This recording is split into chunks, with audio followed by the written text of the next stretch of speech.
My name is Raimundo Reyes, and we're here in Community Advisors RSR.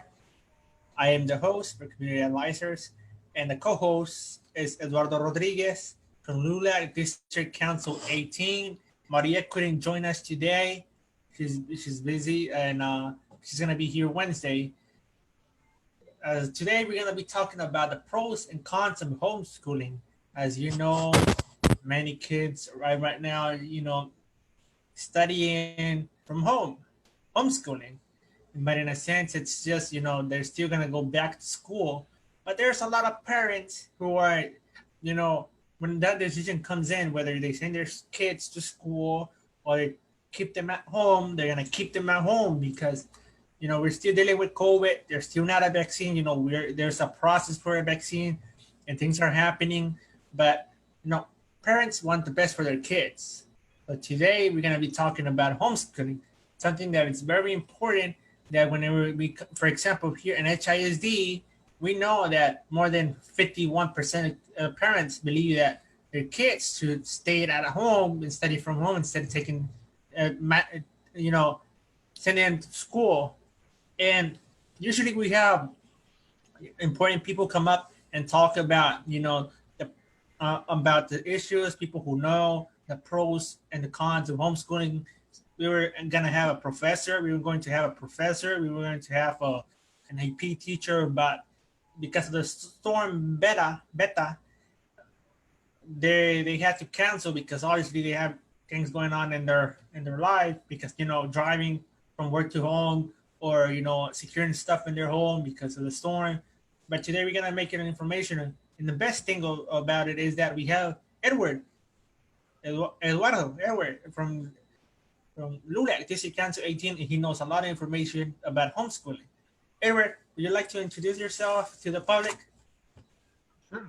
My name is Ed Rodriguez, and I am a deputy district director, one of the deputy district directors for District 18, LULAC here in the Houston area.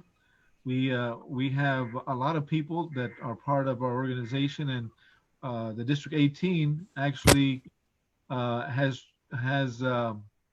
jurisdiction over 25 different counties in this area. So we have a lot of people that we try to keep up with. And one of the things that we have noticed and we have been talking about has been homeschooling. Now, before I get started, let me say this. We did invite a lot of people, and a lot of people were interested in showing up here. Unfortunately, the thing is, this storm came out of nowhere and kind of changed everything for us. So hopefully they'll be able to join us on Wednesday when we have our Spanish version. But either way, we'll get somebody in here, and if we have to, we'll do it again. Homeschooling is a big deal this year because of COVID. As my co-host said, 51% of the people in just HISD, Houston Independent School District, have already voiced their opinion saying they want to stay home with their kids. Now, does that mean that all 51% want to be homeschooled? No, but majority of the 51% that are going to be staying home have already put in their paperwork in to change over to homeschool. So what is homeschool? Well, it is exactly what the name implies. It is learning or schooling in the home environment. And how do you do that? Well, I can tell you this. I raised my daughter from second grade all the way till she graduated from high school. And that was my youngest daughter.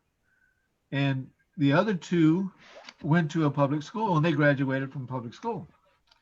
Um, if you ever had an opportunity to sit down with all three of them, you're going to find that the oldest um, you can tell he's a product of public school.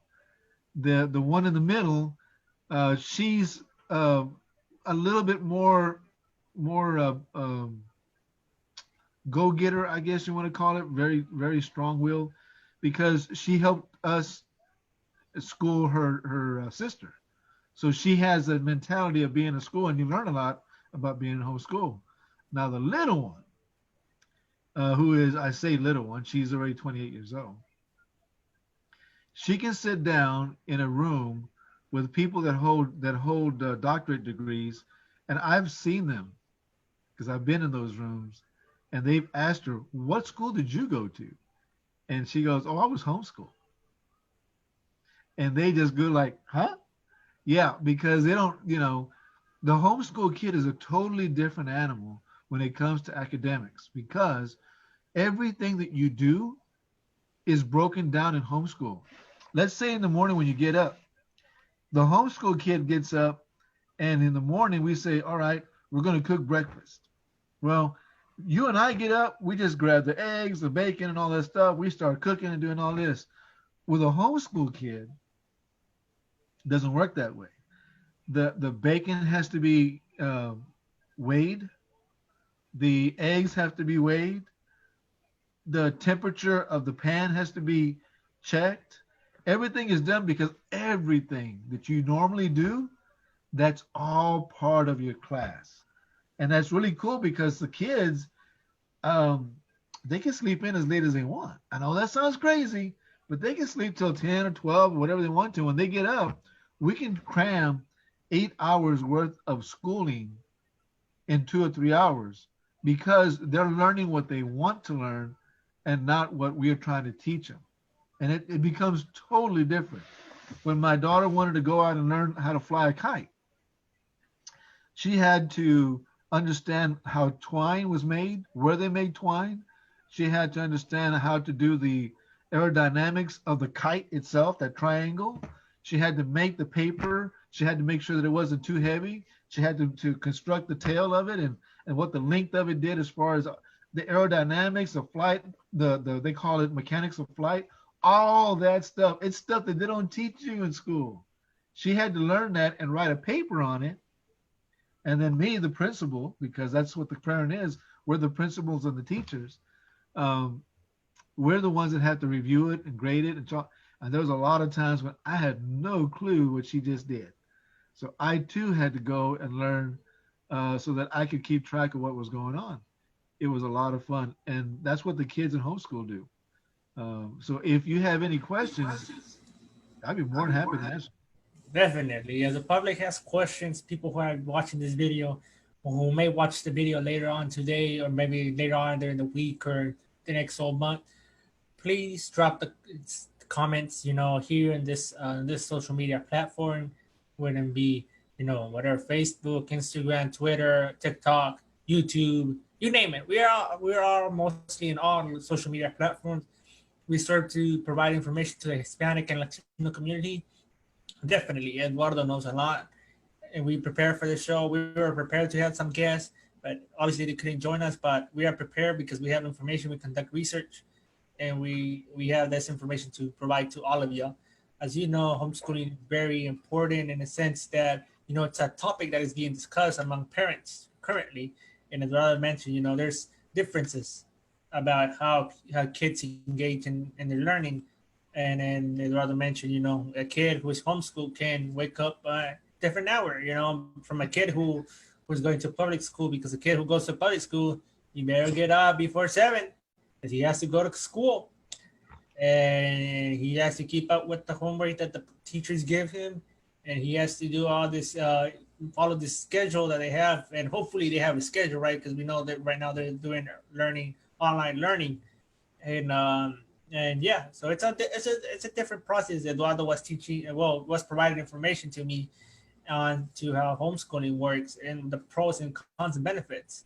And Eduardo, if you can elaborate maybe on, you know, what would the daily life or the day by day of a kid who's homeschooled, what's the difference between the one that goes to, to an institution, to a public institution, and ISD, a public education system, and he goes, maybe because today it's online because of COVID, he goes, sits down in a desk if he has the opportunity to have a desk. But you know that a lot of Hispanic and Latinos are working families. They work a lot, but they're, because they're the jobs, and maybe they pay minimum wage, and parents work an extra above the 40 hours, but they're still not able to have that higher economic status that other people have whenever they provide the kids with a desk, with a private, for a room for them to study, you know.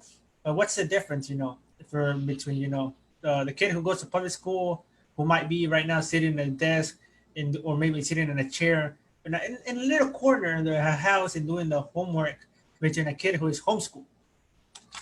Well, the difference is huge because, like you said, the public school requires a very strict structure. You have to be there at a certain time. You have to be in your classes at a certain time. They tell you every single day what you're going to do and where you're going to be and what you're going to eat and all that good stuff. When you are home, it's different because we our schedule is set up on the um, math, reading, uh, maybe something that they like for physical uh, health and things like that. We structure everything's the same, but the difference is we kind of do old school stuff, reading, writing, and arithmetic. That's what we try to do. And so long as we do that, the only other thing that the state of Texas requires is citizenship. We need to show them how to be social, how to deal with stuff, teach them about politics and government and things like. They teach that in regular school, but they don't emphasize the importance of what your job is. Every citizen is responsible for being for making government work, for making society work. But that's not made big deal anymore in school, public schools. It was when I was growing up, but they don't make that a big deal anymore. You want to So interrupt for a minute, Edward? They had a good professor, a good teacher when it comes to politics, because I know you know a lot about politics. Your kids, they know a lot about politics. yeah, and those are things that we have as well. We get a lot of people that want to know how does this work. Well, you know what? Let me put it to you this way. There was a group of guys 200 little under 250 years ago that didn't like what was going on, and they got together and decided to create a country. It's called the United States of America. And they created a document called the Constitution. That Constitution has lived and survived almost 250 years. It is one of the oldest constitutions in the world. And almost every single one of the people that drafted that were homeschooled. Almost all of them. Now, they did go to college, but when we talk homeschool, we're always talking from, from kindergarten to 12.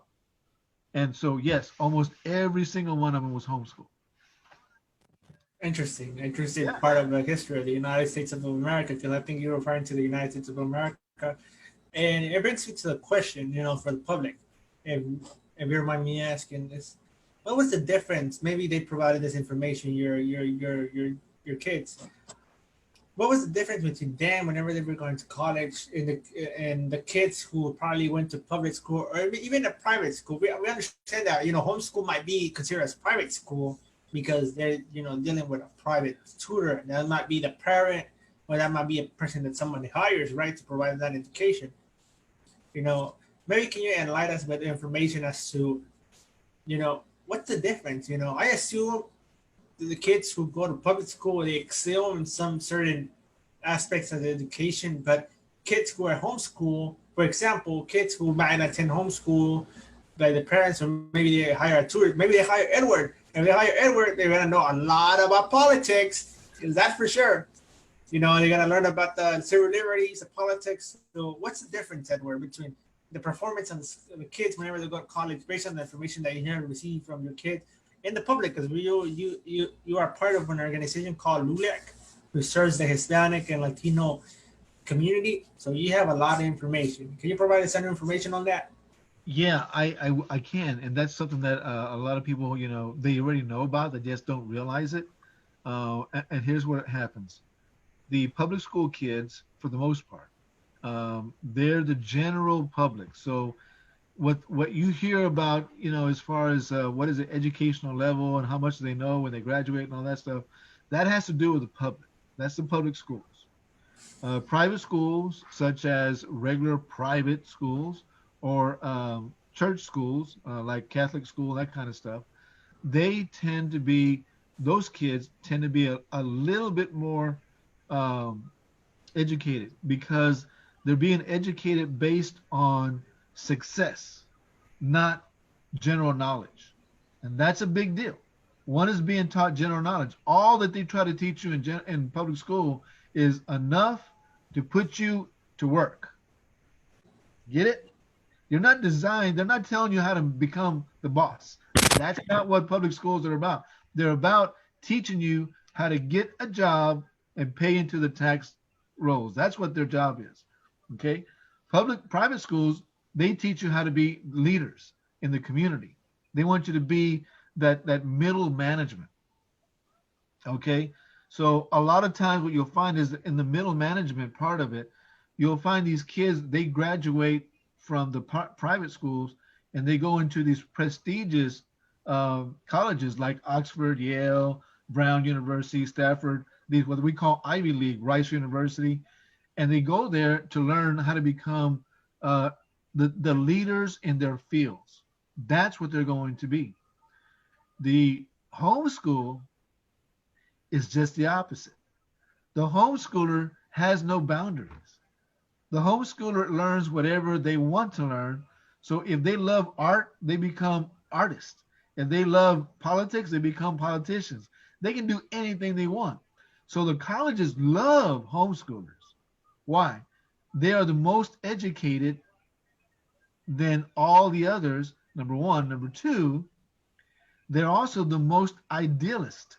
They're the ones that think out of the box because they don't know that there's a box. In public school, you're in a little bitty box, okay? And that little box is designed and built by the government. In private school, you're in a little bitty box, but you built the box. In homeschool, there is no box, so we don't know that there's limitations. And the kids, they just take off and do whatever they want to. They learn about music, they learn about reading, they read stories and stuff. My daughter can sit there and she can tell you about things that I sit there and go, wow, even today, because the stuff that she loves to do today was all based on how she was growing up, because there's no curriculum there. So they tend to be a way better. And statistics have shown, schoolwork wise, they perform at 78% better than the public school kids, and that's why the colleges love to have them. The only problem is that the parent has to make sure that they document the entire education, just like you do in school, because you're gonna need to create a transcript so you can give to the colleges. The colleges need that transcript, and I've noticed this on the SAT and the other one. I can't remember what the name of that one is, but the SAT, most homeschoolers usually score within 1 or 200 points of max. That's crazy, but that's the average for the homeschooler. So yeah, it's an amazing deal how you see all these different things. But now I think another thing too we should talk about is, how do you get there? How do you become a homeschooler? Definitely, and that's one of the questions that our public has asked whenever we put this information that we're going to have a show about pros and cons of homeschooling. We had shared that information to our public, and some people had reached out there and asked questions. How do you homeschool? How do you get to that point? How do you make homeschooling possible for a parent without making the cost to them, without them, paying out of pocket? Because they don't want to pay for a pocket. If you're Hispanic or Latino, you don't have, sometimes you don't have enough money to pay for that. I'm not saying that all of them don't have money, but I'm saying that in general, in a sense, we are a hardworking community. Hispanics and Latinos are hardworking community. Today I can pick up the phone, I can call one of my friends or a buddy or a person that I know, and I can call them. You're gonna tell me, hey, can I call you back? Can I call you later? Or maybe during the night because I'm working. Or can I call you tomorrow? Can I call you during the weekend because they're working? In general, they're not able to provide that money in terms of money, economic aid in a sense to their kid, meaning that to hire a private tutor or to hire someone to provide that school information. So it would be the parent or the dad, but they would need some additional income from maybe the government to provide that money. So maybe Eduardo, if you can enlighten us with the information as to how do you apply to be homeschool, and how do you get the money from the government to be homeschooled? Because schools, it's my understanding that ISDs and schools get funded throughout the taxes of the people who live in the neighborhood. For example, if you live in a certain neighborhood, your taxes, the money that you pay for their house might be, the taxes that you pay for the house, those taxes go to the school. But how does homeschooling work? Can you provide us that information on that? Yeah, the way it works is this way. Um, First, let's start off with you decide as a parent you want to homeschool. Okay, once you make that decision, the first question out of everybody's mouth, including mine, was, what do we do? How do we do this? This is, where do we get the information for all this stuff? Well, we're lucky.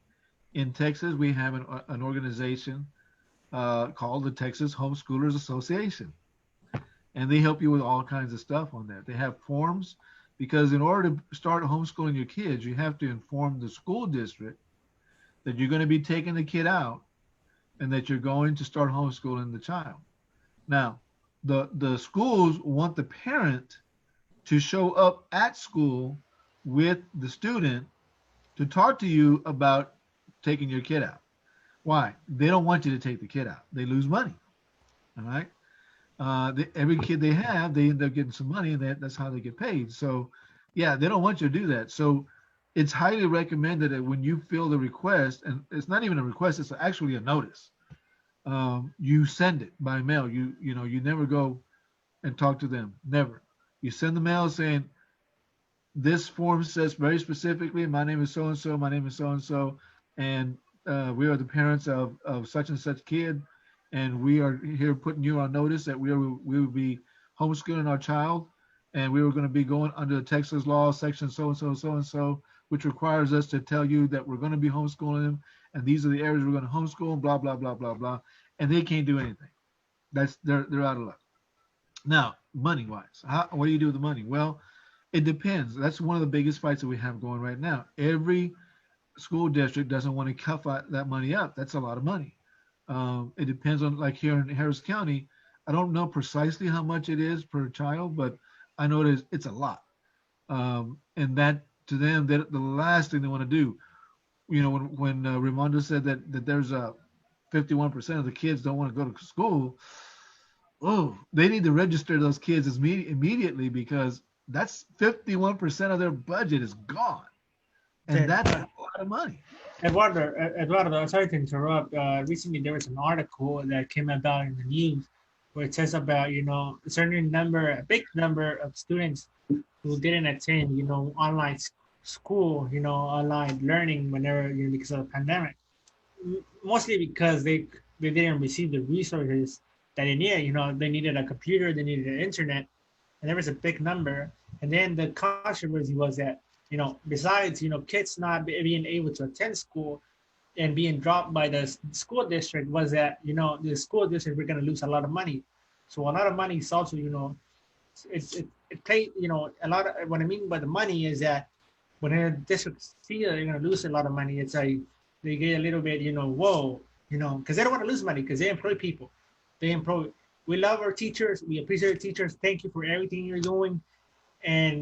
But in the sense of school districts, the money does not only goes to the school, to the teachers, it also goes to the, all the operations of the school district. And sometimes, there's politics in play, and things happen and money get lost. But we're not going to be talking about that today. We're going to be talking about homeschooling. But there was, like you mentioned, sometimes they don't want to give out the money, and sometimes, there's a controversy when it comes to money.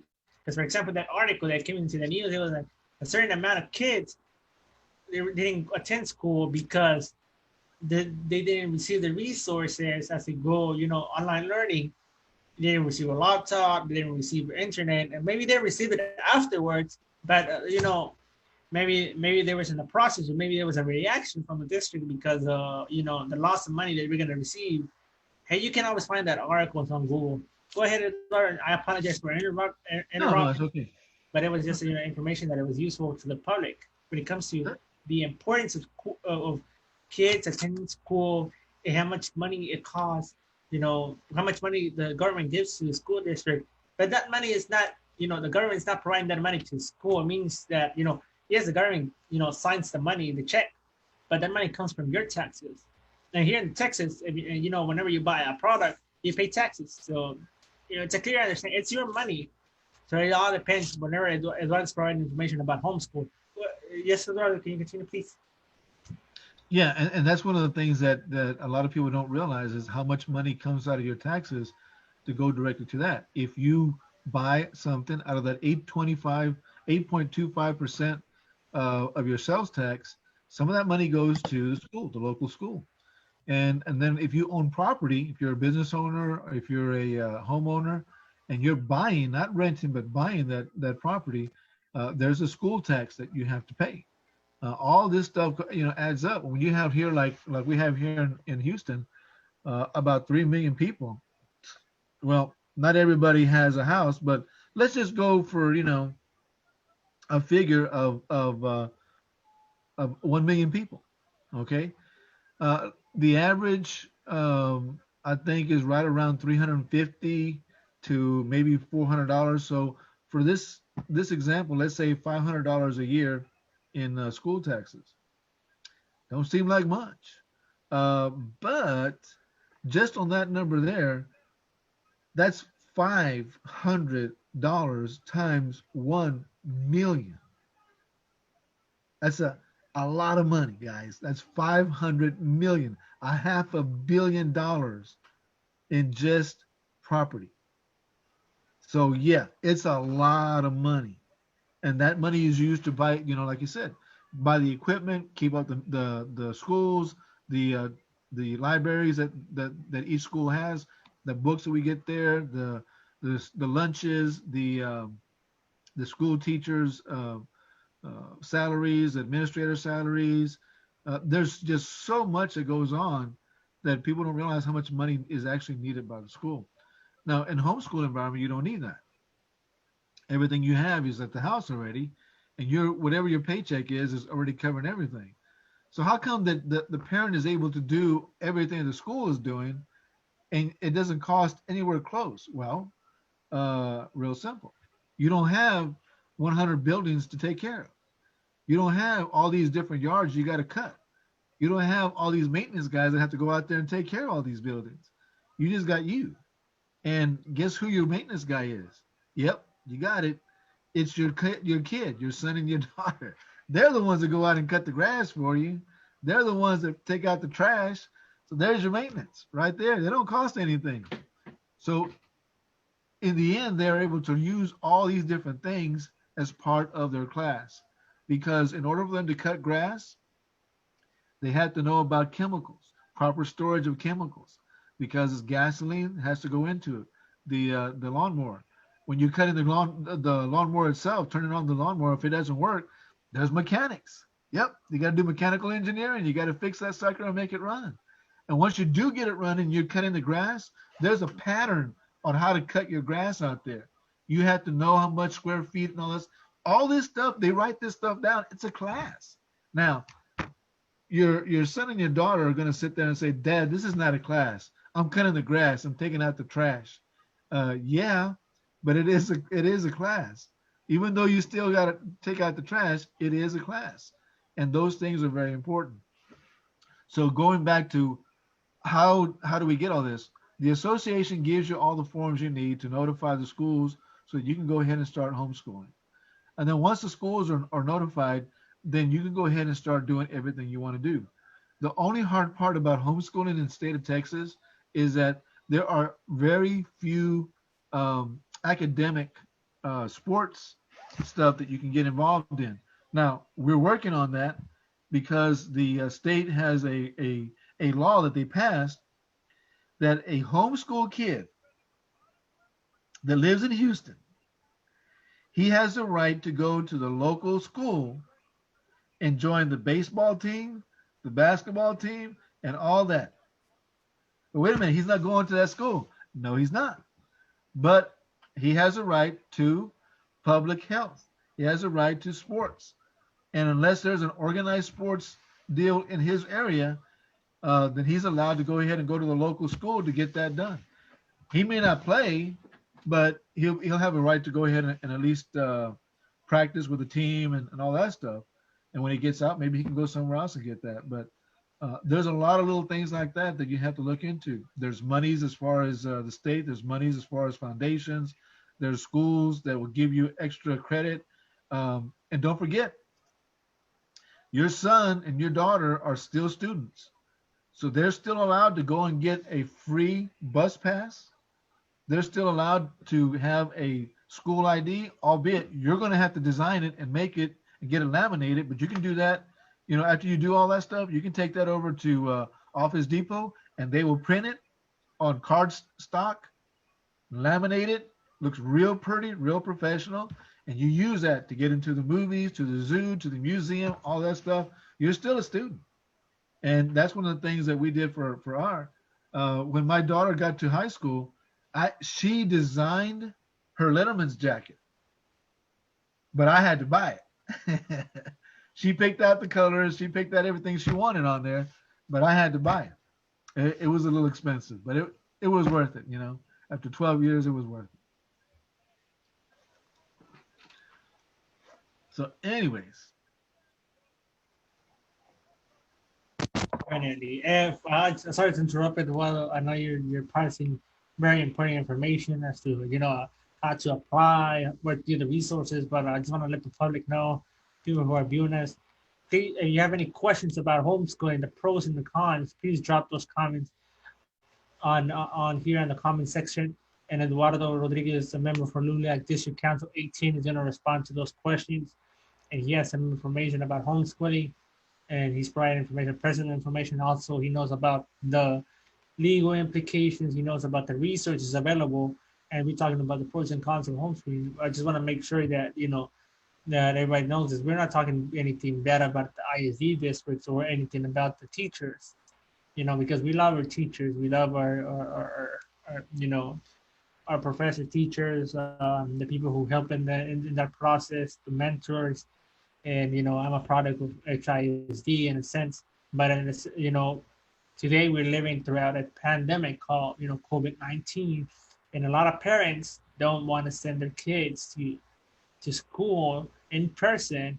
And whenever that decision comes about, whether they are forced to or whenever they're given the option, you're gonna probably just say, I want my kids to stay at home, like the 51% that Eduardo has mentioned, right? Obviously, there's parents who have homeschooled their kids before the pandemic, and there's nothing wrong about it. Today, the reason for the show today is because we saw an increase in the number, more than 50%, that said, I want to homeschool my kid, or I want my kids to stay at home, not go to school in person. Because what happens then, whenever the kid, whenever they go to school and, there's a pandemic, someone contracts the virus, are you going to test all the kids? And all that, and what's the process? Obviously, we can tell you this.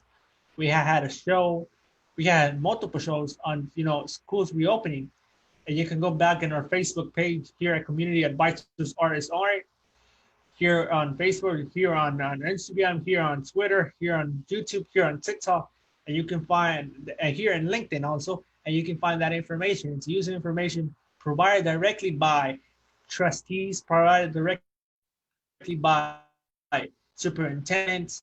Such information coming directly from people who are in charge, making sure your kids receive the highest and the most important education. But our goal today is just to provide that information in case a parent wants to homeschool their kid, wants to have the resources, we're going to provide that. So please drop any comments and questions that you have in here. And even if you're watching this video past, right now we're doing live, but you're watching it later, drop those comments, and we're gonna pass that information to Eduardo. And whenever on Wednesday we get our guests of honor, because they were gonna be here today, but because of the beta, that storm, we're not able to be here because they have to drive from the workplace home, and because it's raining and the traffic, and then they also have to secure their belongings in their home in hopes that they don't get flooded. And they're on our payers. Hopefully they're safe. But if they're able to join us on Wednesday, we're gonna ask them this. Whatever questions you have, we're gonna ask them on Wednesday.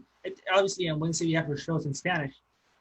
Eduardo, Can you elaborate maybe on, on the forms? What does the parent have to provide? Maybe do they have to provide an ID? Maybe they have to provide, the address. Maybe they have to provide, if they have the resources. Maybe they have a computer. What's required maybe to homeschool your a kid?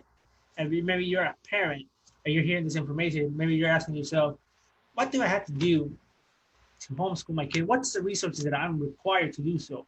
And what's the money that the government might provide to me from homeschool? And what's the money they have to pay out of pocket?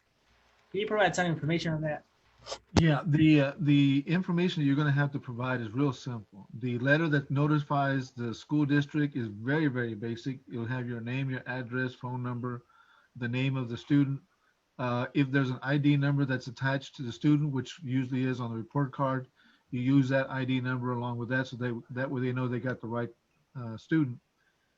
But then after that, you have paperwork that you can also file with the individual state, and that particular one has a little bit more information that is required. You're gonna put down stuff, as far as your ethnic race background, the school that they were attending before, the curriculum that you plan on using, whether it's a Christian-based curriculum, whether it's a science-based curriculum, or if it's just a curriculum that you're going to put together. In either case, there's a guide that they say you need to show that you're going to be given reading, writing, and arithmetic and citizenship. But so long as whatever you decide to put together covers all four of those, and you meet the mandate of the state.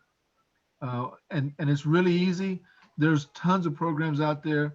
The amount of money depends on how much you want to spend. There are programs out there. One is called it's Seton Ann Homeschool Edition. It runs anywhere between a few $100s to a couple of $1,000. Depends on what you want to do. But majority, the average, I would say the average cost is around maybe $80 to $100 per kid per year. It's not that expensive. Why is it so low? Well, it's better to say it this way. It's not that it's low, is that there's so many in the homeschooling community in Texas that they literally list their books. So when you buy a book brand new, there's a place online where you can put that book and rent it out or sell it to somebody, either way, and make your money back. And that's one way of looking at it. Or if you have a lot of kids, you hang on to the same book, because that same book can be used next year and next year and so on and so on. When a new edition comes out, you can either add the additions to it or just buy a brand new book. But there's ways around that. And a lot of the, what we found anyways, a lot of the distributors for books, a lot of the publishers, they'll take the old books back and give you a new one, an updated version. So that's also good to know. So there's quite a bit. But on the government side, let me just throw this in there. There's very little money that comes from the government itself. Now, you can make money basically, but it doesn't come in the form of a check. It comes in the form of a tax deduction, because you're doing the stuff at the house. So. Thank you for that information, Eduardo.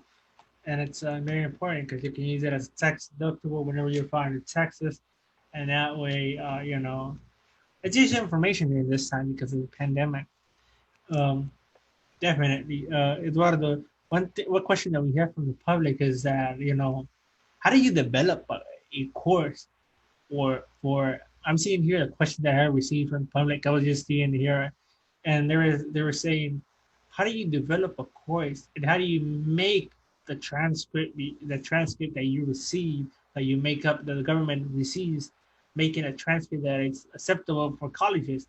Because maybe you want to send your kid to a higher institution learning that it's a little bit higher. Maybe you don't want them to go to a university that it's not in the higher ranks. Maybe you look at the numbers and you say, oh, I want to send him to an Ivy League school, or maybe something that's close to that. So how does that work? That's a great question. Let me explain it to you this way. Again, the state already tells you what you have to have. How do you build that? Well, it's really not that hard. Think about it. I'll give you an example. let's say that in our home, we know how to make tortillas, right? So we're going to use that as an example. When we sit the kid down to make tortillas, they're going to have to measure how much flour, how much salt, how much baking soda, all this stuff that you have to put into the masa so that you can get this thing going. Okay. Well, that's all arithmetic. Okay. You have to read the recipe. There's the reading. All right. Now you have the what? Reading, writing, arithmetic. Well, as they're doing what they're doing, you have them write down what they see. You write down, okay, well, how much did you have to do? I had to, I spent 10 minutes on kneading the dough, 10 minutes kneading the dough. I had to pour the water into the deal. I had to pour the water. They write all, so you got reading, writing, arithmetic. So how does the citizenship come through there? Well, the citizenship part is really simple too. I make tortillas for all my family. I make tortillas for my abuela or my abuelo. I make tortillas for my cousins. I make tortillas for my neighbor. There's a social aspect. There's a citizenship aspect of what we're trying to do there. So you end up with a really easy way of doing all this stuff. When they write things down, you're going to review everything they wrote down to see if it matches this curriculum. Did they read it? Did they write? Did they do the arithmetic? And did they show that that's going to be applied in a social way? You say, yeah, okay. Once you have all these things and you're able to put things down like that, you're going to give it a grade. Once you have the grade, then you start keeping all these papers in a file or a folder. And each folder will represent like one semester of the grade. You got first semester, second semester, third semester, fourth semester, however many semesters you want to have. And I think it goes up to like you can go up to 7 or 8, something like that. The point is, you keep a folder for each one of the semesters. At the end of the semester, you're gonna make an average grade of every paper that's in there. So if there's one that's 97, if there's one that's 34, if there's one that's 50, you're gonna add all these things up, and you're gonna create an average grade for the semester. That semester grade is going to be what you're going to write down in the transcript. Where do you get the transcript? The transcripts are available online anywhere. You don't have a computer, not a problem. You can go down to any library. Almost every library, number one, has a computer. Number two, most of the libraries that I've seen has some kind of material on hand already that explains homeschooling. So you can get the form there and make a copy of it, or you can get the librarian to make the copy for you, and then you take that home, or you can start from scratch. All you have to do is just keep a book, a running book of each semester of all the grades, and also make sure that you include field trips. You include extracurricular activities like learning how to play the flute, throwing the ball, learning baseball, things like that. Make sure you write all that stuff down as well. If they go and they do talking, if they volunteer at at the food bank, if they go to the church and they help with service, if they go to Boy Scouts, Girl Scouts, whatever they join, whatever they do, everything has to be written down as a either extracurricular activity or something to that effect. Now, as you get to the end of the year, you're going to add all 4 semesters or 5 or 6 or whatever it is, and you're going to give a yearly grade. That yearly grade says everything is really good. And that means that that one year is covered by your transcript. So now you have a transcript for one particular grade. And you just hang on to all these transcripts as the kid is going through each one of the stages. Most colleges, all they want is a high school transcript, which is from 10th grade to, from 10, 11, and 12. So you got that. You shouldn't have any problem getting the kid in there. Now, how do I get my kid into college? Of what college I want? Before they graduate, or better yet, before you graduate the child, because believe it or not, the child's going to let you know when they want to be graduating. My girl graduated when she turned 17. She had her last exam that I gave her. and we did a little certificate and a little plaque, and we gave her all this stuff. It was really nice, a little graduation deal. But some kids learn fast, man, and they're able to learn as much in 10 years or 11 years. And at the end of 11 or 12 years old, they're ready to go to college. That's why you ever saw that show that, we all hear, Big Bang Theory. Hey, that kid, Sheldon, was one of those kind of kids. He was a kid that went to school when he was 11 because he learned everything in high school. There was nothing there for him left to learn. So a kid like that goes, homeschool kids end up like that. Public school kids also end up like that, but it's very rare that they're public school. Most are either going to be private tutors, private schools, or homeschoolers that are in that age group that go to college when they're 12, 13, 14, 15 years old. And they graduate with all these doctorate degrees by the time they're 24, and everybody's like, man, you're only 24 years old and you got 3 doctorate degrees? Well, I was working on my other one, but I thought I'd take a break. Wow. So you have to remember all this stuff. So the way you do it is, if you want your kid to go to Brown University, Rice University, University of Houston, or wherever you want to go, you contact them on their last year and get a hold of the counselor. Once you have one of the counselors there, they will help you and they will work with you and they will guide you so that you can get all your transcripts the way they want it, that you get all the stuff that they want, prepare for the interviews, get the SAT ready to go, and all that stuff. So by the time you graduate, they already got almost all the paperwork ready to go. That all you got to do is sign up and go to school. And there's most of the time, 80% of the homeschoolers get full scholarships. Can't beat that. Interesting information. Thank you for sharing that information, Eduardo. And data, data and information that speaks for itself. And thank you for providing the information. We know that information is based on data and facts.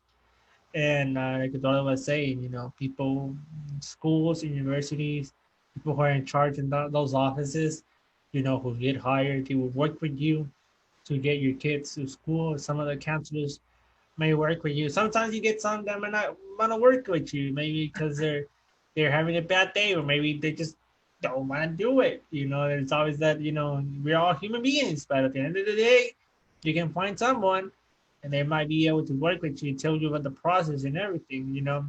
It's a process to go to school, to go to college. It's a definitely a difficult. Not difficult, but it's a process that you go through. And I assume that being homeschool for the parent, it's more a difficult process. Sometimes for those of us who attend who have attended a public institution, like an ISD, and sometimes whenever we apply for colleges, sometimes that there's centers for the schools to provide that information. But even then, because we're Hispanic and Latinos, we know that we make a small percentage of the people who go to college. I'm pretty happy because in this year, in the last year, Hispanics and Latinos turned out to go to college was a little bit higher. It's my understanding, but usually we don't make that high percentage. And when it comes to Mexican Americans or Mexicans who attend higher institution of learning, usually the percentage is small. Depending, it might be first generation, second generation, third generation.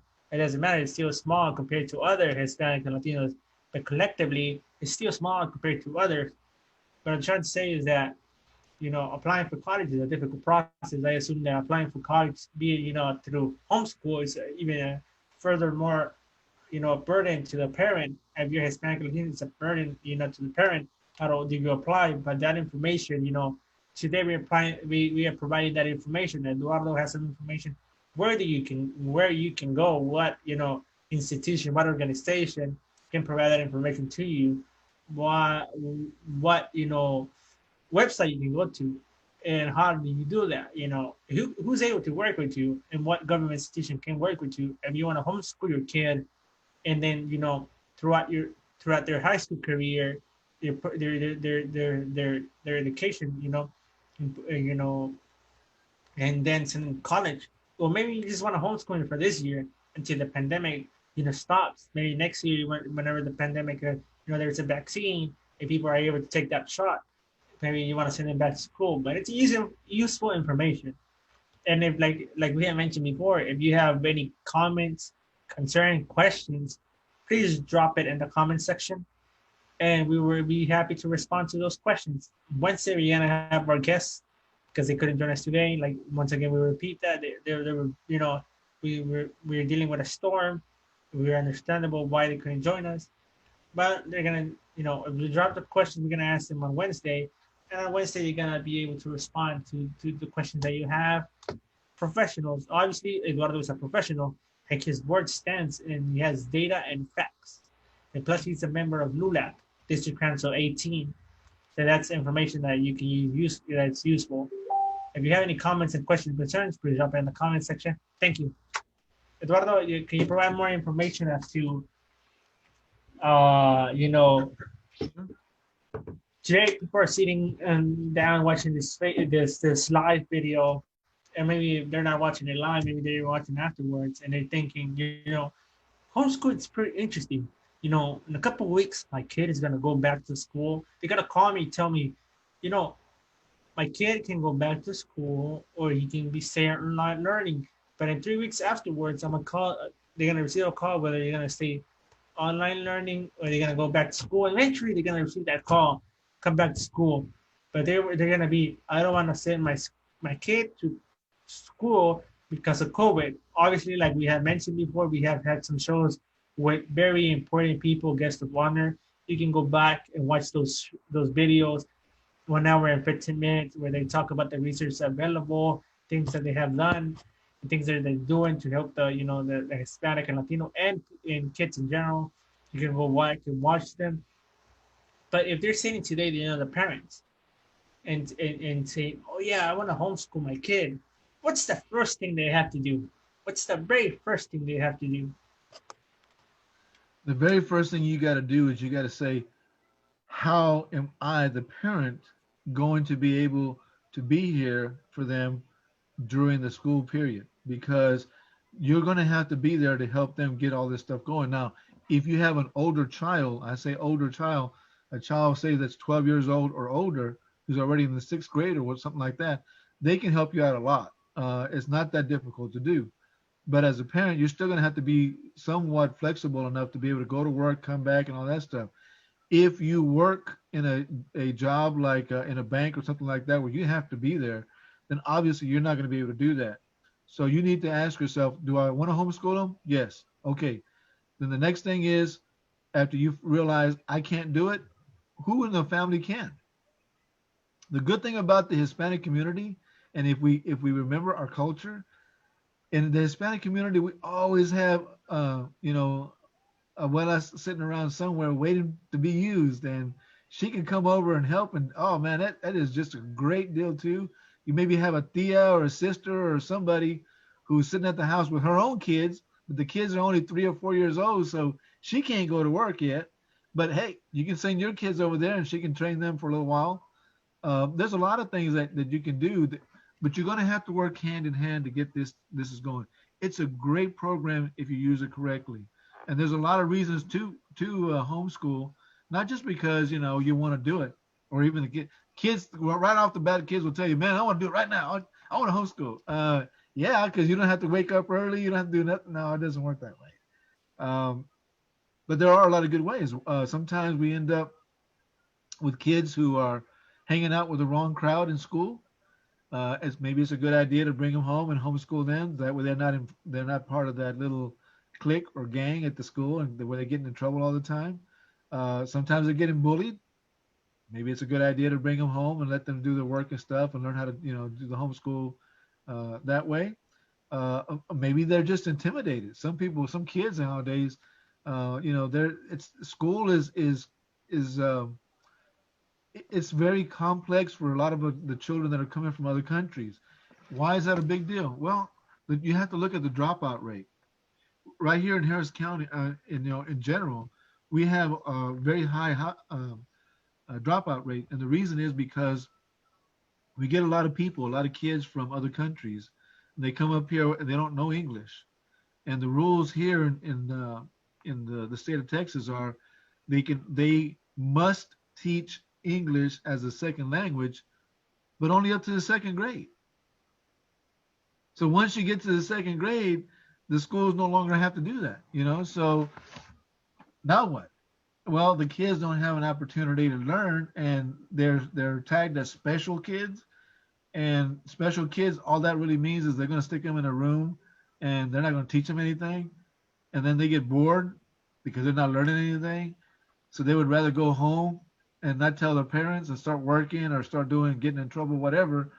When we lost those kids, and homeschooling could be a way to make sure that doesn't happen. But again, that's where LULAC, that's where other organizations, that's where the church and all the religious leaders, they need to get together and they need to solve these. These are social problems. These are not government problems. These are things that we as volunteers, we as retirees, we need to get in there and say, hey, let me show you a better way. Let me give you an idea as to how we can save some of these kids so that we don't have to pay for them down the road. It's much better to have them succeed, get a job, and pay taxes into the payroll, into the tax rolls, than it is for them to become a statistic, get thrown in jail, and our taxes go up to take care of them while they're in jail. Not a good deal. Not a good deal.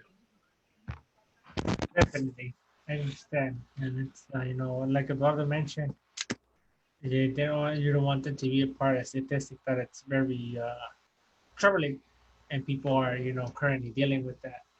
I mean, and here in Harris County, here in Texas, and nationally, they're dealing with a problem about statistics, people who are being in prison, and that's another topic we're gonna have later on. And as we progress in this community advisor RSR, obviously we already have in our schedule, and we have already invited some important guests, and some of those guests, sometimes we don't announce the guests because we want that moment of suspense, for us to for us to say whoa this way whenever people are on the live and you watch the person who we invited, it's like whoa, did he just really invite that person? It's like yes, we invited him because he's an elected official. He's providing that information. Even thought you may or may not agree with that person. It's a person that's in charge of an office. He or she provides makes decisions and is able to provide that information for us in the Hispanic and Latino community. And the reason we mention Hispanic and Latino community is not that we don't want this information to go to beyond the Hispanic and Latino community. We obviously want that, but when it comes to the Hispanic and Latino community, there's a to provide information. The Hispanic and Latino community, there's no institution or news agency that provides facts and data information and to the community and provides direct information delivery to talk to the elected officials for them to provide that information, and whenever also to provide ask questions. And sometimes the public asks questions and those questions are a little bit tough to the people we have as guests. But we ask those questions regardless, and they answer those questions. And that's the beauty of our show. That we are able to interview people and provide that information, and it's information that it's facts and data. And whenever it's not facts and data, and the person we're interviewing that we brought as a guest provides something that is wrong, we can question right away. Wait a minute, these things that are happening in our community. Do we address this information? You're providing information that it's not correctly right. So, anyways, that being said, have a great day, a great evening, and thank you for watching Community Advisors RSR.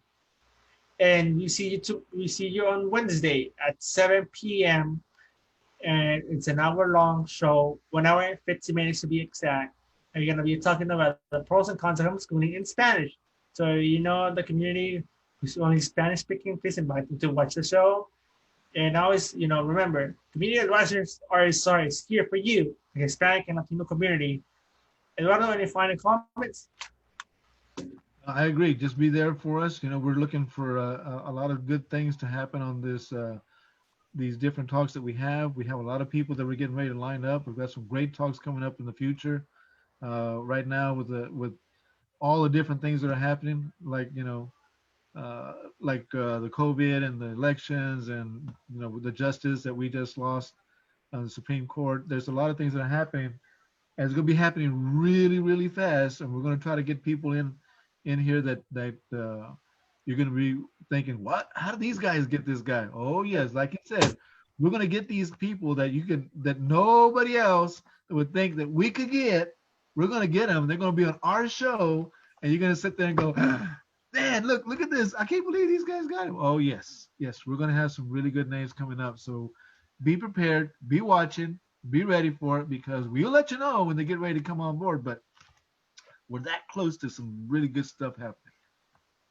All right, awesome. Thank you for watching us. Have a great evening. Nosotros somos la voz del pueblo. Have a great evening. Oh.